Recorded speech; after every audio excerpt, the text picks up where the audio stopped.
going on, team? That's what I'm talking about. That last crowd. What's going on, team? That's what I'm talking about. That's what I'm talking about. Man, I'm excited to be here tonight. I got to give my shout outs, right? That's the military thing, right? You got to give some shout outs. And Sergeant Juan, I appreciate y'all for picking me up. Come on here and inspire us and take us to that next level. And that's my passion, so I appreciate y'all for bringing me out here. So there's a couple of things that I want to talk about. So as you know, I'm a military training instructor, and so obviously there's some amazing stories that go along with being a BFT, right? You got some good stories. I tell you a couple of stories before I get started. The first story is we had a training. You know, when you get in there that first day, it's gung ho, right? We're getting it, moving, running, and gunning, right? And so in the morning we go in there and we just get loud. That's the whole mission, is to get loud. We go in there and just go make a ruckus. And so we tell them, listen, you got to get up, you got to tuck your shirts in, you got to get downstairs, you got to teach you how to march, and you got to teach you how to go to the dining facility and eat. And so we're getting them, we're running and gunning, moving fast, and we pick our child runners. Those child runners have to go up to what we call a snake pit, right? Yeah, some of y'all remember the snake pit, right? And so we get these child runners, and when the first child runner comes up, my man's got his shirt tucked into some spandex. Spandex, looks like he got his shirt tucked into his underwear, man. I didn't know what to do, so we had to tell him to run back and get down and stuff like that. Another story is during that time, at the very beginning of the week, we have what we call shakedown. And when we go in there as IS, instructor supervisors, we go in there and we shake down. And we look through all of this stuff, make sure they don't have any type of paraphernalia or anything like that. We get in there, and this kid literally has everything on his bed. And he has a percolator on his bed. A coffee percolator. My man! What were you planning on? What was you getting ready to go? You was ready to just wake up in the morning and get some coffee, right? But I say all that to say this as well, is that there's also some amazing stories as far as being in BMT as well. And I will tell you that I was sharing with a few folks, I didn't want the job to be a military training instructor. I didn't want it. When they picked me, I told them, I was like, I told y'all, no, I ain't trying to do that. Why y'all trying to pick me? I'm not a yeller. I'm not that type of individual. And they said, well, listen, we need you down there. The trainees need you down there. So I said, all right, I got it. And when I got down there, I promise you, I changed my entire perspective. My whole thought process about BMT changed. It shifted. And it shifted when the very first flight I pushed, and they came back to me, and they said, thank you for investing in me. Thank you for the hard work and dedication that you decided to put into me. And I would tell them all the time, I said, listen, trainee, I spend more time with you than I spend with my own family. Why? Because I'm dedicated to you. And so that kind of reminds me, and that's what I want to kind of get into my subject, but it reminds me of what Chief Master Sergeant Air Force Khalif Wright, he just did a little video. He actually was down in San Antonio speaking, and he's been talking about suicide prevention. And he says one of the things that he was that they dealt with is, or when he's been talking to people who were thinking about committing suicide, he said that the number one thing that held them back was a person. Was somebody that took the time to care for them, to call them, to encourage them, to inspire them, whatever it may be. He said it was a person. And he was saying one of the top reasons why people feel hopeless in the military, he said it was because of toxic leadership. Because of toxic leadership. So there's a couple of things that I want to share with y'all on tonight, if that's all right. Is that okay? Yeah.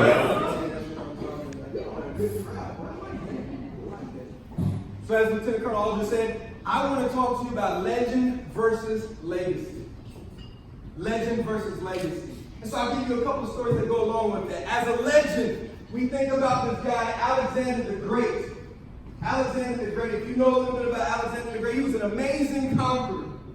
I mean, he would go from place to place conquering and just building, leaving his name on everything that he conquered. And at the age of 32, he got sick and he passed away. Prior to his death, they asked him, they said, well, listen, you've conquered all of this. Who does it go to? And the words that came out of his mouth was, to the strongest. And I will tell you today, if you look at the history of it all and everything like that, The only thing that really remains of his is the fact that he's a legend. Because what happened was the four generals that worked for him, they decided to divide and conquer. They literally fought against each other to try to claim what was theirs, because he never left a legacy. He never left a legacy.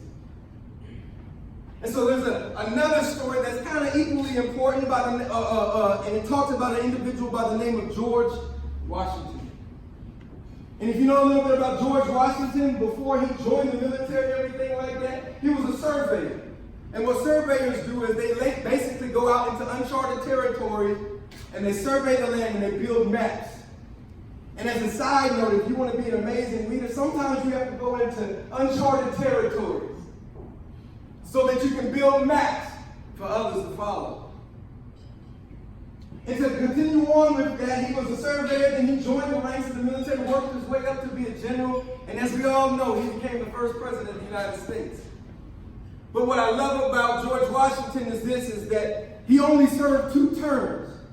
And it's noted that the reason why he only served 2 terms is because he made the choice, or he made the decision to say, listen, if I die in this office, people will think that it's a lifetime appointment, and I don't want that. I want it to be a legacy. I want other people to build on my legacy.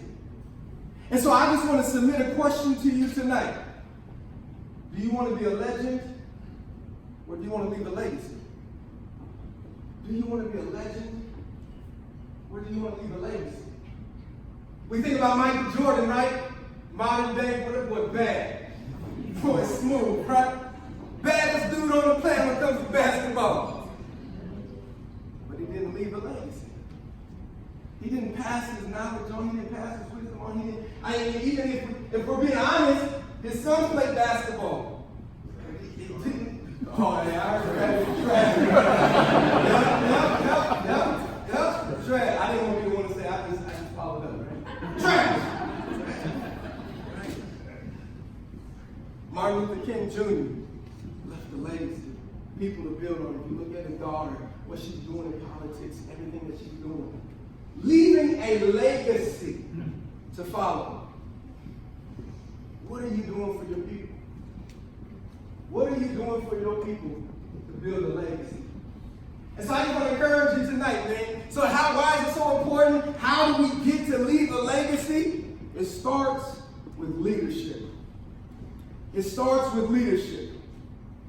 And leadership is impacting lives. There's so many different definitions out there. I know leadership is influence, all that good stuff.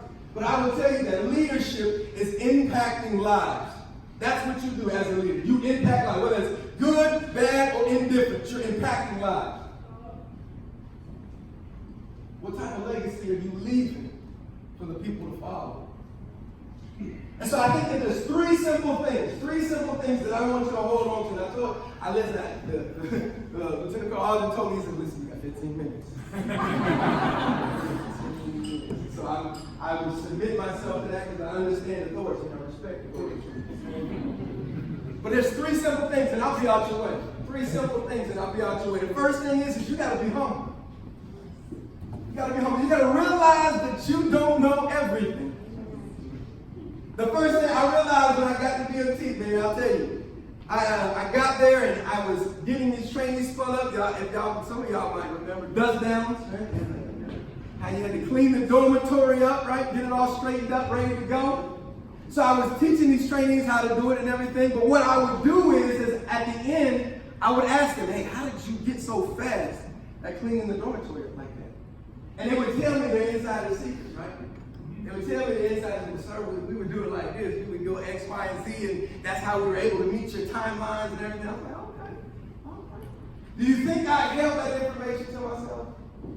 No, I would pass it on to the next team. The next flight that would come in, I would let them set up, I'd let them start going, and when they start failing, I'd start pull them in and be like, guess what, I got some tips and tricks for you. Some of my greatest ideas were never mine to begin with. Some of my greatest, now I give them credit now, don't get it twisted, y'all. I give them credit, I'm like, hey, these trainees told me this. But after I did it a couple times, then it was my idea. It was my idea. But you gotta be willing to be humble.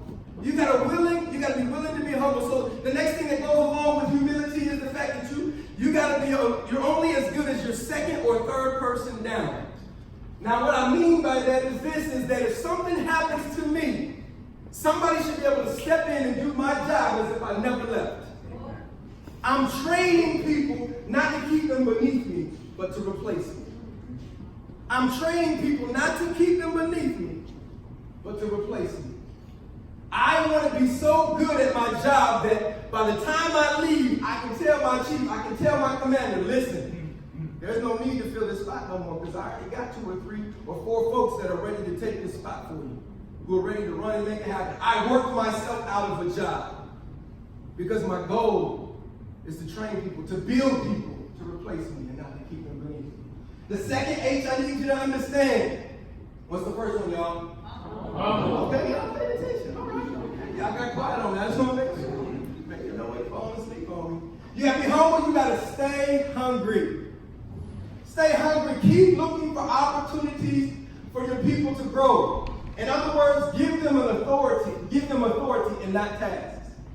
And I love what I wrote this down real quick. It says, when you give them authority, you give them space to operate and grow. When you give them tasks, you're only creating people who will only do what you tell them to.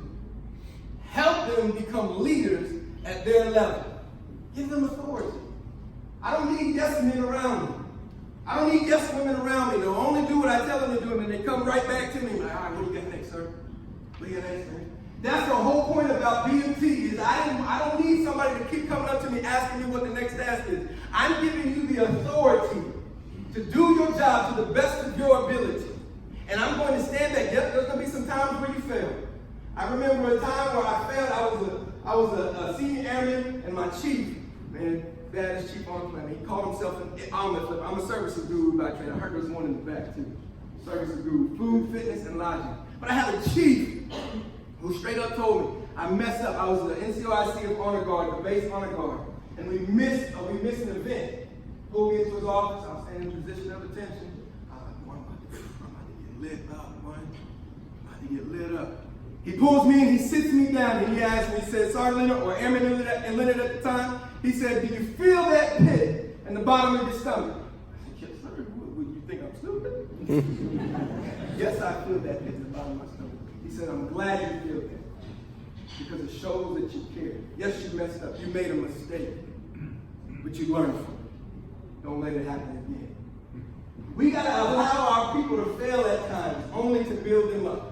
Only to pick them back up and keep them hungry moving forward, because if we allow them to fail and just continue to push them down, they find no hope. There's tons of people that I ask all the time. I was talking to the honor guard guys downstairs before we came up here, and I asked them, what are some of the things? I asked them straight out, I said, what type of leadership do you have? And they said, well, we wish we had some good leadership, but it's kind of a struggle.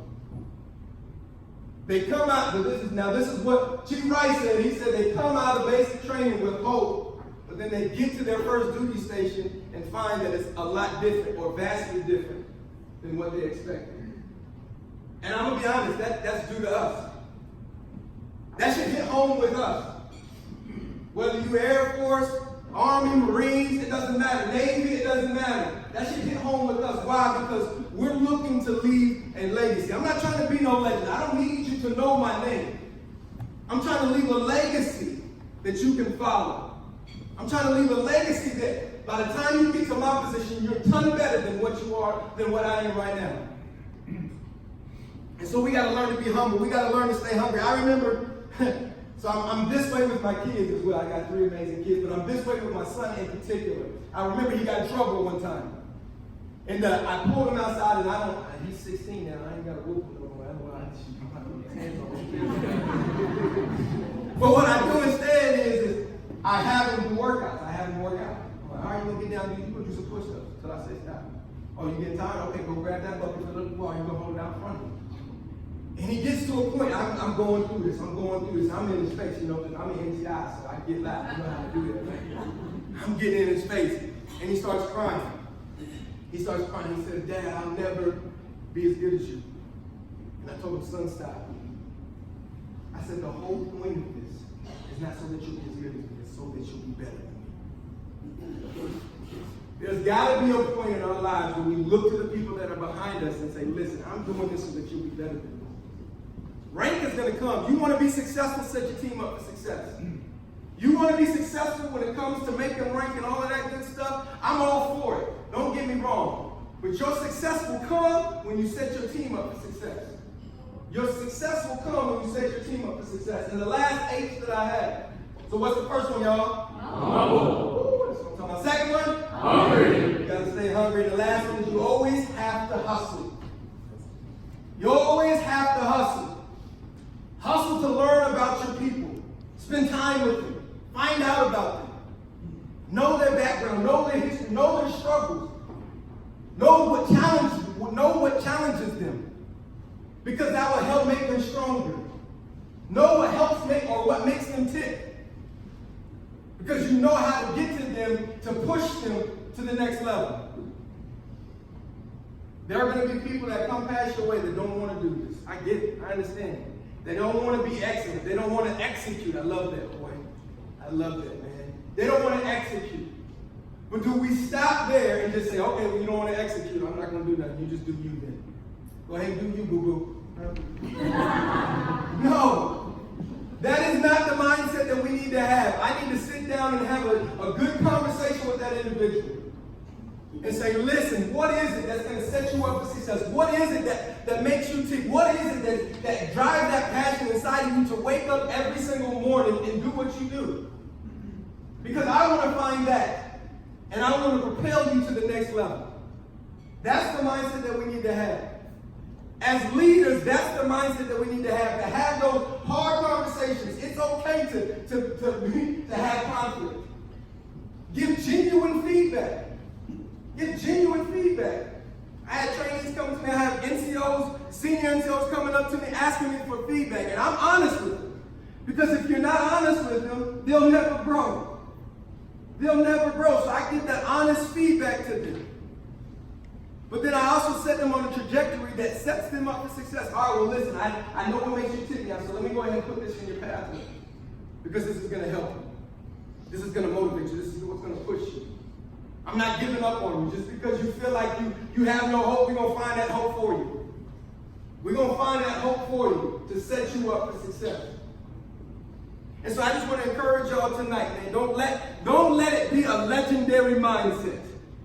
Don't let your life be legendary to where all they remember is your name. But everything else that you built has crumbled because you were so focused on yourself. We have 72 years of greatness behind us. Let's take it to the next level, y'all.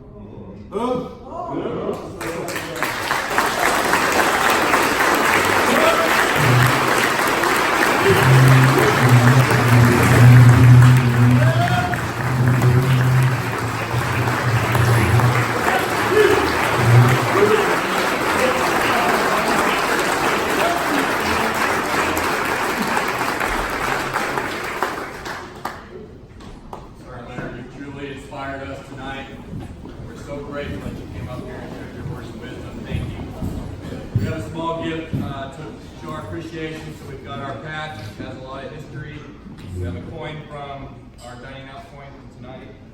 And then we will get you a picture. We want to take a picture of this fine nest and we'll send it to you so you can put it in this frame for you. And I also want to give you a personal token of my appreciation. This is my commander's coin. So on the front it's got our Viking logo and 122 stars. So those 122 stars represent 122 airmen lost during World War II. 368 bombs were won. We're truly proud of the legacy and want to share this with you to say thank you.